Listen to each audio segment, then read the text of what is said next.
Good afternoon, everyone, and welcome to today's COVID-19 update. With us today is Health Minister Tyler Shandro, Municipal Affairs Minister Rick McIver, and Chief Medical Officer of Health, Dr. Dina Hinshaw. Each will provide brief remarks, and then we will take questions. Thanks, Christine. Good afternoon, everyone. Before I begin, I want to take a moment to honor the memory of Joe Correll. And Joe was a healthcare aide at the Bethany Riverview Continuing Care Facility in Calgary. He served residents faithfully in spite of the risk of COVID. He's an example of the strength of this healthcare system and the commitment of the many people who work in it. Joe is the first healthcare worker that we've lost to COVID-19 here in Alberta, and I'm very sorry to have to announce the loss of another continuing care worker. And we'll confirm in the standard data, but I can tell you that she was in her 50s and worked in the Edmonton zone. And our thoughts go out to all of the families. And on behalf of Premier Kenney and the government of Alberta, I just want to say to these two families, I want them to know that we thank these two people for their service to the province, and we join you in honoring their memory. The pandemic has brought too many stories of tragedy to too many families, but it's also brought examples of the hard work and commitment of the people in the healthcare system and the optimism that they bring to their jobs, no matter how tough these jobs are. Like the story shared by ICU nurse Tanya Harvey, who was one of the first to receive the COVID vaccine. Her hope is what we all need to hear right now, that immunization is, quote, going to give us back our families, our communities, our lives, our loved ones, end quote. It's the same hope shared by Irene and Arnold Pipke that they can get together with their family in August when they celebrate their 70th anniversary. Irene and Arnold are residents of the Hamlets in Red Deer, and they were immunized on December 30th. And I can't forget the incredible picture of hope that ICU physician, Dr. Simon Demer-Marcil, gave us as he sat for his COVID-19 vaccine, months after he shared a photo of himself calling a family to tell them that a loved one had passed away during the pandemic. And as you've heard me say before, the start of COVID-19 vaccinations means that we're starting the work of putting the pandemic behind us. Just about 3 weeks ago, we immunized the first Albertan. And since then, AHS has been steadily ramping up to use the supply of vaccines as we receive them, based on the priorities in our plan, starting with those who are highest risk of severe outcomes. And I want to emphasize, the rollout of vaccines is a function of the supply that we receive. AHS is doing a superb job of that rollout, and I want to thank the staff who are giving out the shots and the AHS management team. The staff are mainly registered nurses and pharmacists, and some of the nurses are new graduates, actually. And I think it's worth noting, in their very first job, they're helping to roll back the tide of the pandemic. And I'm pleased to announce that as of the end of the day yesterday, January 4th, we've completed more than 26,000 vaccinations. The exact number, I think, is 26,269. AHS did about 3,000 shots yesterday, and they're on track to do another 3,000 today. That means by the end of today, we should be at about 29,000, the initial goal that we set in mid-December. Now, it was an aggressive goal, and we're getting there only a few days later than we had hoped, in spite of the need to plan around delivery times and amounts that are consistently and constantly shifting outside of our control as a province, outside of our control as Alberta or AHS. These dates and amounts that are delivered are outside of our control. We're doing our best to be able to plan around what is constantly changing. And every province and every country is dealing with the same issues and adapting to them in their own context. The more important point here, though, is that we'll continue to ramp up when the supply ramps up as well. At this point, by the end of today, we'll have about another 5 days worth of vaccines in stock at the current rate.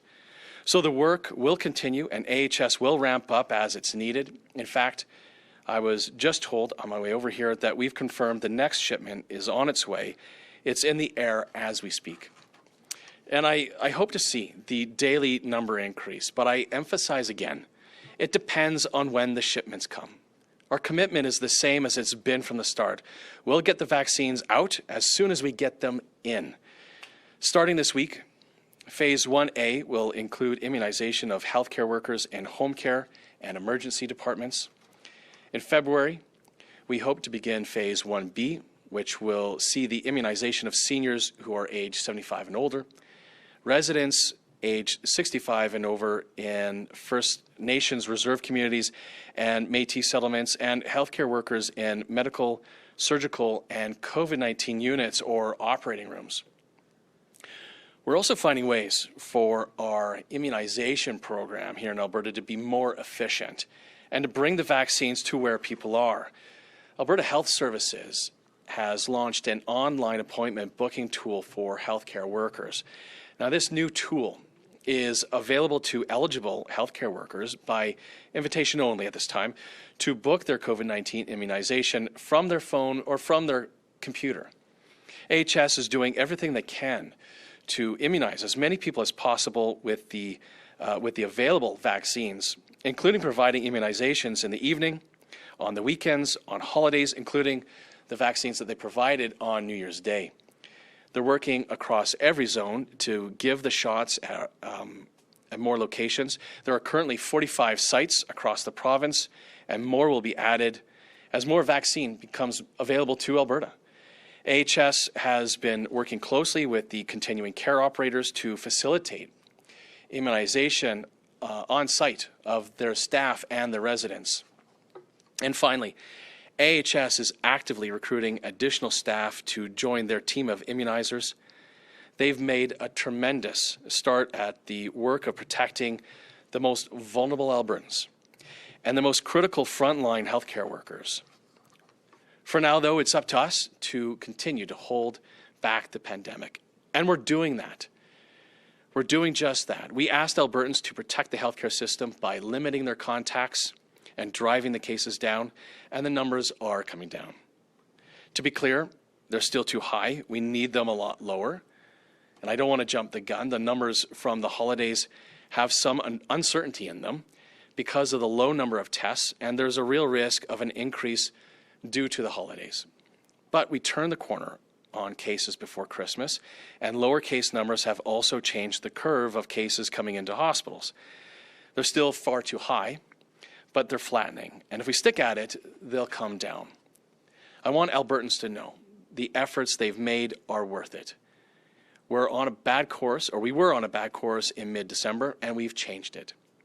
We're going the right way, and it's for one reason. Albertans are doing the right thing, and it's working. As Dr. Hinshaw has said, we are each other's vaccine as we wait for our turn for vaccination. Thank you, and I'll now invite Minister McIver to say a few words before Dr. Hinshaw gives today's COVID-19 update.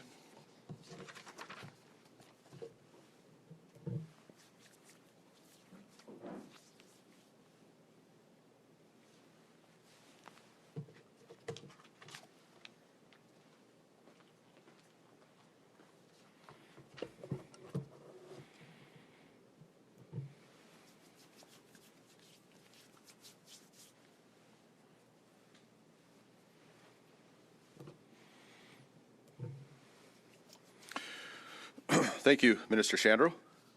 And folks, at this point, I have been the Minister of Municipal Affairs for, I think, just under 30 minutes. I'm getting briefed on a number of files, but our government recognizes the critical work this department is doing, which is why I'm here speaking with you today. I'd like to provide an update on our outreach efforts to support communities dealing with significant spread of the COVID-19 virus. 9 of these communities are in Edmonton and 2 are in Calgary. COVID care teams are helping us reach across barriers to provide our communities with the information and supports they need to keep themselves and their families safe. In terms of financial incentives to self-isolate, I am pleased to report that as of today, around 500 rooms used by more than 500 Albertans, some with more than for self-isolation accommodations, free of charge since we began to offer them in May. And as of December 15th, individuals living in the Greater Edmonton or Calgary metropolitan regions are also eligible for $625 in temporary financial aid once they have completed their self-isolation at a designated hotel. We will be in a position to provide the total cost of the program, both the cost of the isolation payments and the costs for the accommodations and meals in the coming months. At the start of the program last month, we established community tables in both cities. In Calgary, we are working with the Calgary Northeast Zone Partnership and other local organizations to reach out to residents in the upper northeast and lower northeast areas. In Edmonton, we are working with various community organizations and NGOs to reach out directly to residents in the target communities of Northeast, Northgate, Castle Downs, Woodcroft West, Jasper Place, Woodcroft East, Eastwood, Abbotsfield, and Millwoods West. COVID care teams have assembled over 58,000 care packages and have distributed more than half of them by hand delivering them door to door to long-term care and seniors residences through schools and via food hamper distributions since the program was launched in December. Language has been a key barrier for many of these Albertans to get the help that they need. That's why we have expanded access to translated materials and other supports. To date, information has been translated into multiple languages, including Arabic, Chinese, French, Hindi, Korean, Punjabi, Spanish, Somali, Tagalog, Urdu, and Vietnamese. Messaging is also being delivered in these languages through radio, television, and print advertising, as well as through various social media channels and web platforms. Collectively, through these efforts, we are ensuring all Albertans receive this timely information in the right way. I am so grateful for the support of the community resources, community organizations, cultural associations, translators, social workers, faith leaders, and settlement organizations who have partnered with us to provide localized expertise and to leverage existing relationships so residents in these neighborhoods get the supports and the resources they need. Collectively, we are putting our best foot forward to ensure residents have the understanding, tools, and supports they need to break the chain of transmission in their communities. Thank you.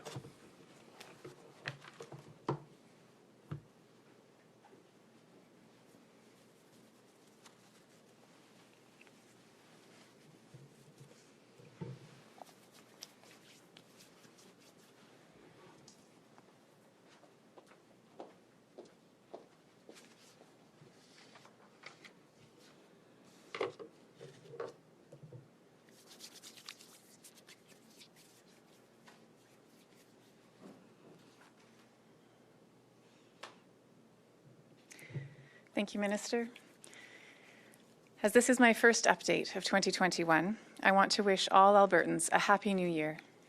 I think we all look forward to this year bringing us closer to our old normal, and there is hope. We just have work yet to do to get there. I want to begin by addressing reports I have heard that some Albertans believe that doses of vaccine are being wasted or thrown away deliberately. It is important to address this inaccurate information that may be circulating online.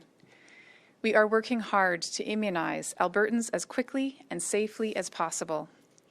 Once thawed and brought to room temperature, the vaccine must be used within a few hours. We know this and have worked with AHS to put clear processes in place to prevent doses from being wasted. Each dose is thawed and then prepared according to pre-scheduled appointments booked online. AHS has been instructed to overbook appointment slots to ensure someone is always in line. In the rare case that there is a dose left in a vial and no patient is available, AHS will immunize the on-site staff to ensure that no dose is going to waste. In any immunization program, a small amount of vaccine will occasionally be lost when drawing doses or if a vial is dropped or spilled. Some human errors are unavoidable, but these are being kept extremely limited thanks to the proven processes that we have in place. So far, there has been no significant wastage of COVID-19 vaccines.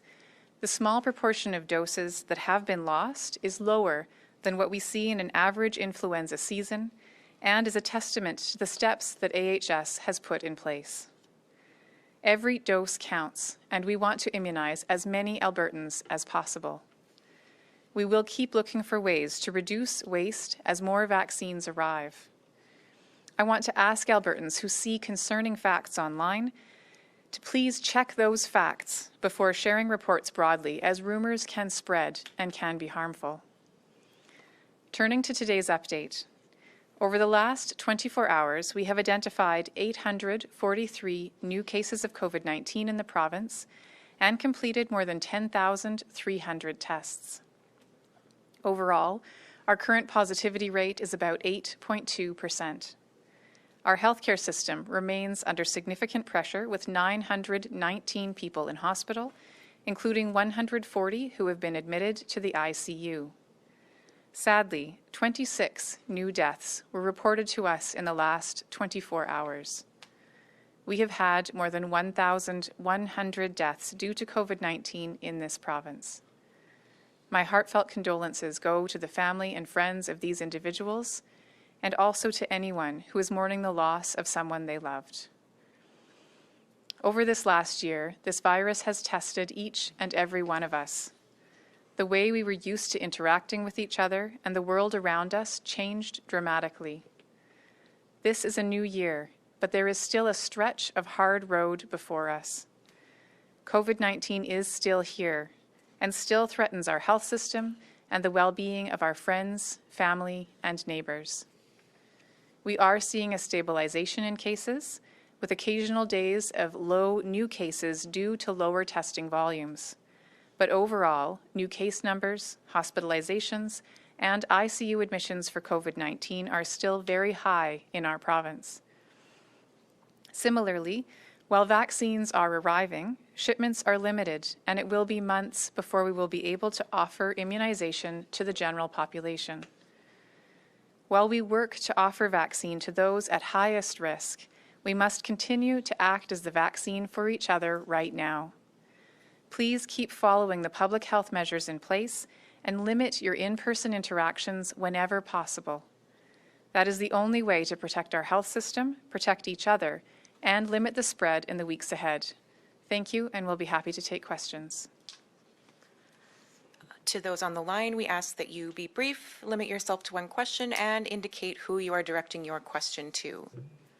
Operator, can you please put through the first caller? Our first question comes from James Keller of the Globe and Mail. Your line is open. Hi, this is a message for Dr. Hinshaw, although the minister might want to weigh in as well, the health minister. In the Premier's remarks last week on New Year's Day, he drew a distinction between guidelines and legal orders, and he said the critical thing really is these binding orders.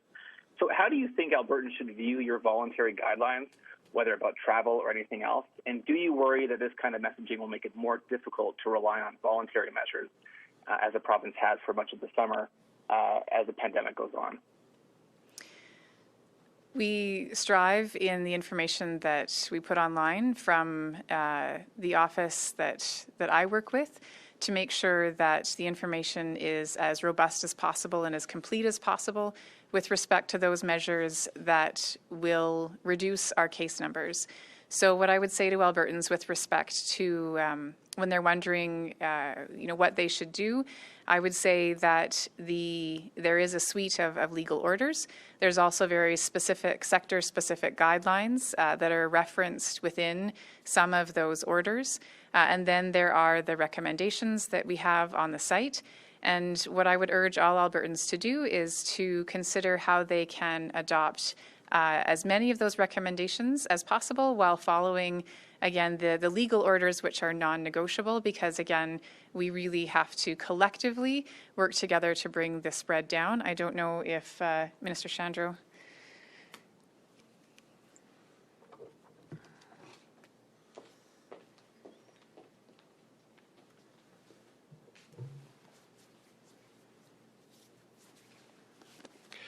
Thanks, James. And I think the comments that you're referring to, the point of it is Premier was trying to take responsibility for those actions. But let's be clear, it doesn't matter who you are. All Albertans, whether it's an order, and as Dr. Hinshaw said, people are compelled to follow the orders. There is guidance as well. We ask all Albertans, regardless of who you are, to follow both the orders and the guidance. Thank you, James. Operator, can you please put through the next caller? Our next question comes from Rick Bell, the Calgary Sun. Your line is open. Eric. Good afternoon. And again, it's for Dr. Hinshaw, but if anybody else wants to weigh in, I'm sure we'll all be more than happy. Quite bluntly, with the messaging you've had over these months, Doctor, what is your reaction to the events of the past few days, the revelations that have come out in the past few days, the anger, the white-hot anger of Albertans about what's happened over the past few days? And we've just found out, by the way, that in Calgary, a person who is in favor of very strict health guidelines, Mayor Nenchi, 2 members of his staff traveled to Hawaii. So with all of this on the front burner, Doctor, what is your reaction to all this? And you must also be hearing from Albertans and the absolute fury they have. And if Minister Shandro wants to weigh in, I'd be more than happy as well. Well, thanks, Rick. And yes, I will provide some comments as well. I think the first thing to say is this, and you're right, people are angry. I've spent much of the last few days talking to constituents, and they are angry, and they're right to be angry. Look, and when I speak to these constituents and I hear them, I'm listening to them, I hear that anger, and I tell them that they're right, all I can say is this: I can say that we're sorry, but I'm not asking for their forgiveness. I'm trying to make that very clear. I don't think we can ask for forgiveness at this time. And I think what we can ask for, though, at this time, and what I'm asking from Albertans is patience. There was over 1 million Albertans who voted for us because we campaigned on hard work and humility. And some folks from our team forgot about that last part. It's not going to, with the accountability that occurred this week, it's not going to be turned around overnight. It is going to take us time to be able to earn back that trust, to earn back that credibility, and to show people that humility is still important for our team, our caucus, our party, and this government. That's what we're committed to continue to be able to show to Albertans, to earn back that trust, to earn back that credibility. Dr. Hinshaw?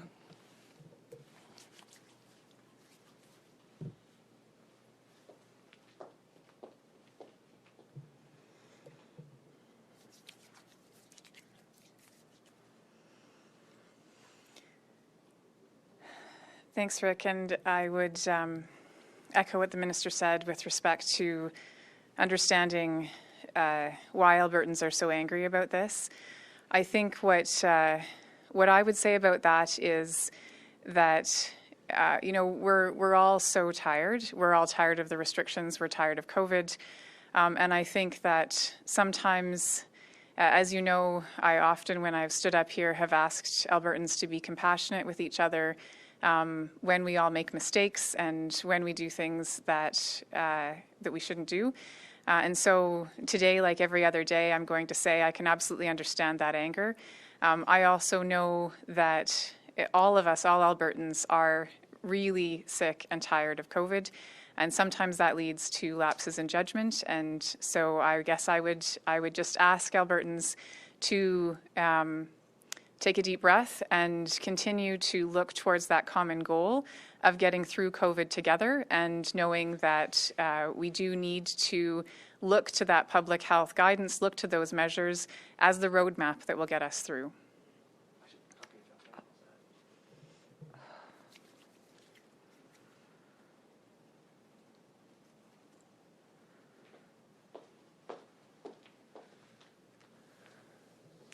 And Rick, maybe just one more thing to add is that I think the reason that we understand the anger is that many of us were frustrated too and angry too. And look, all of us are making sacrifices and have been for the last 10 months. There's nothing I would have wanted more on Christmas than to spend it with my parents, and I didn't.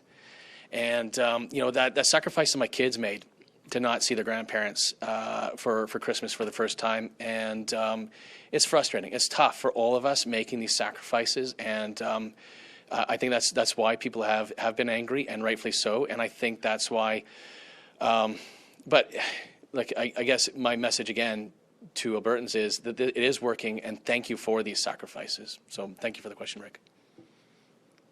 Operator, can you please put through the next caller? Our next question comes from Kevin Nimick of CTV. Your line is open. Hey, Kevin. Stim.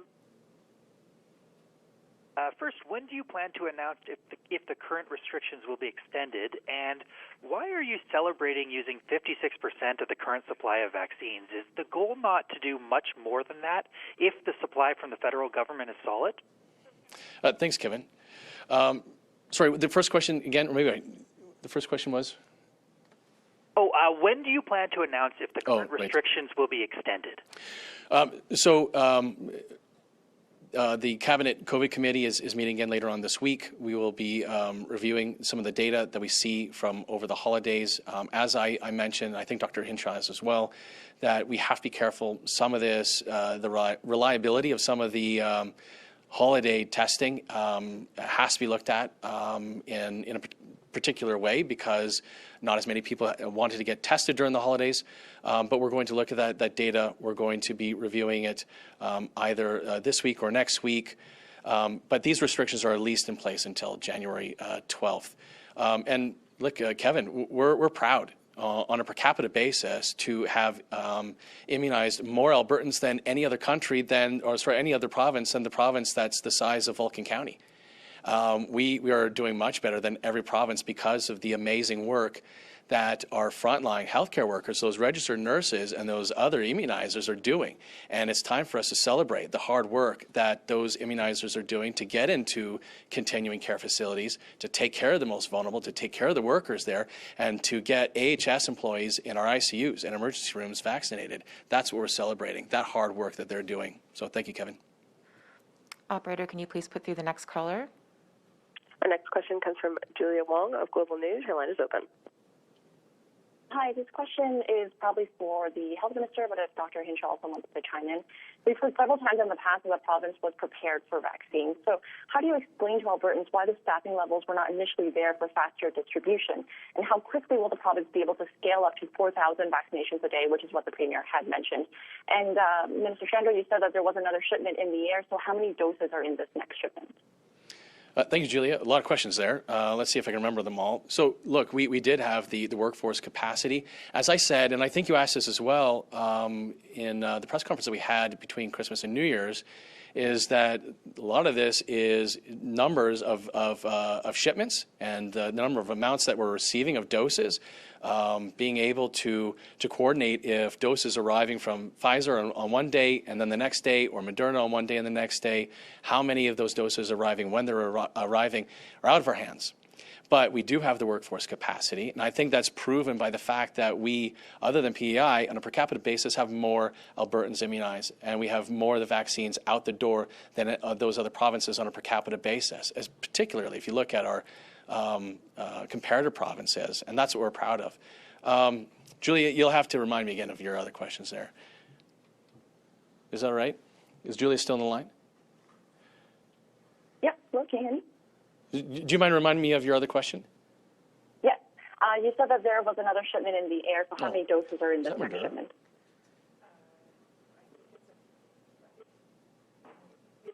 Yeah, sure. I'll let Dr. Hinshaw answer that one.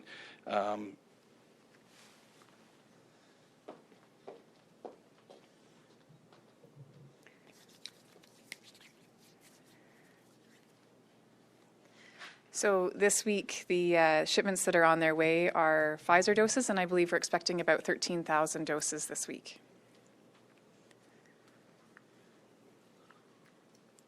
Operator, can you please put through the next caller? Our next question comes from Jeff Black of 660 News. Your line is open. Hi there. I just want to go back to the travel controversy. This question is for Dr. Dina Hinshaw, and if Minister Shandro also wants to comment. I just want to know how much damage this does to the public health messaging that you've been trying to get out for months now, and do you see this as a turning point where we could see unraveling of that work that has been completed? What I would say is I think this, again, demonstrates that there are a lot of people who are very tired of the restrictions and people who are frustrated with neighbors and friends and people who perhaps took shortcuts or didn't follow all of the measures over the holidays. What I would say is that where we go from here continues to be our collective choice. Every day we're presented with a choice about how we want to react to our circumstances. And the choice that's in front of us today as Albertans is whether we continue to pick up our game and to care for each other by following those restrictions, or whether we choose to let this divide us. We always have that choice. But what I would encourage Albertans is to, again, understanding that frustration, that anger, to encourage all Albertans to, again, take that deep breath, look at our current situation, and say, where do we want to go? We can only do this together. And the more of us who work together to bring our numbers down, the more effective we'll be. So that's all I can say. I don't know. Okay, and I'll pass it over to Minister McIver.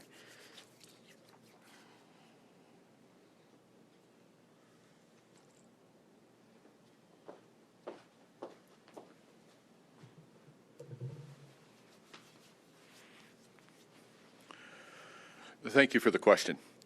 I've been on the phone a great deal in the last several days, and I'm hearing from Albertans who are angry. Sometimes they're yelling, sometimes they're using hard language. And I guess the message that I would say to Albertans is, you have every right to expect good behavior and a high standard of conduct from your government. And Albertans get to judge whether government met those standards of good behavior and high standards. And from what I've heard, Albertans have said very clearly we have not met those standards. And what I have to say is our government agrees. So if you're yelling at us, interestingly enough, my message is thank you. There is no doubt in our mind we didn't get it right. What we have to offer is a commitment to get it right in the upcoming days, weeks, and months. I'm not asking anybody to stop yelling. I'm just saying we're getting the message. We're committed to doing better. We're not going to make excuses. The only thing that will make this better is a high standard of behavior and conduct on behalf of the Alberta government. That's what we're committed to doing. And Albertans will judge whether we make that standard or not. Operator, can you please put through the next caller? Our next question comes from Dylan Short of the Edmonton Journal. Your line is open. Hello and Happy New Year to all. I believe this is a question for Minister Shandro. Today, the Ontario government committed to vaccinating all long-term care residents, workers, and essential caregivers in COVID hotspots in that province by January 21st. I was wondering if the Alberta government is able to make any sort of hard deadline similar to this, so whether we can get long-term residents or healthcare workers or whoever vaccinated by a certain date. And then also with the, I guess, Aloha Gate, as many people are calling it, there's been a lot of speculation that some of the members of government that left the country may have gotten vaccinated already, did some line jumping. I wanted to give you an opportunity to either confirm or deny any of these rumors.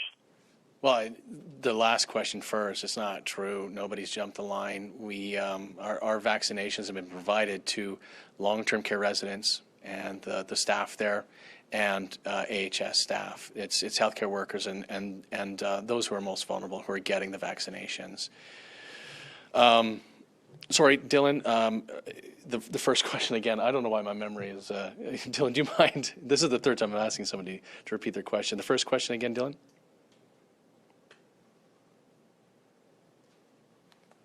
Long-term care residents, workers, essential caregivers. Oh, right, and the commitment, like Ontario? Right. Yeah. Thanks, Dylan. So just to remind everybody of our plan for Phase 1A. So Phase 1A was about 87,000 vaccinations, and it included some of our healthcare workers who are in ICUs and emergency rooms, but it includes 28,000 residents of long-term care. It includes 36,000 who are the staff of long-term care, and as well designated supportive living as well, and 12,000 home care workers as well. So those folks are included in 1A, and we've always been planning for 1A to be ending by the end of January. Now, these are numbers that, as I said, depend on when the federal government and the manufacturers can get us these shipments, and however quickly they can get them. That's the number one difficulty in getting vaccinations to Albertans at this time, and our commitment is rolling them out as soon as we get them in. Okay, we have time for two more. Operator, can you please put through the next caller? Our next question comes from Michelle Bellefontaine of CBC. Your line is open.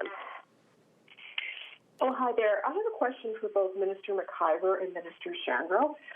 Can you both tell Albertans the last time you left the province? Yeah, thanks, Michelle. It was Labor Day. I went to BC. Mr. McIver?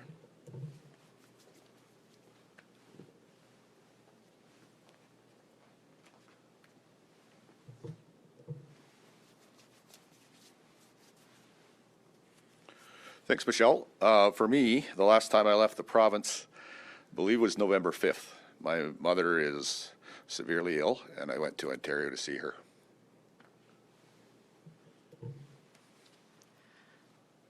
Operator, can you please put through our final caller? Our final question comes from Nia Williams of Reuters. Your line is open. Hi there. Has there been any hesitancy around people wanting vaccinations in long-term care, either residents or staff? Well, I think we have been reporting publicly. There have been some refusals.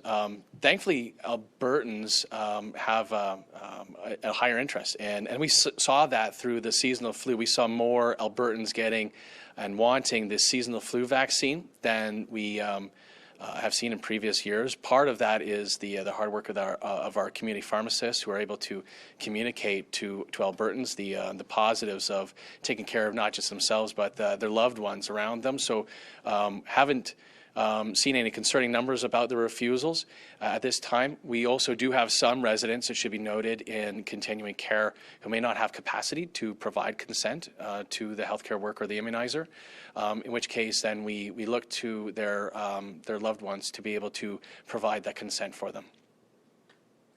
That concludes today's question and answer. Dr. Hinshaw will be back with another update on Thursday afternoon. Good evening. Thank you, everyone. Thanks, Christine.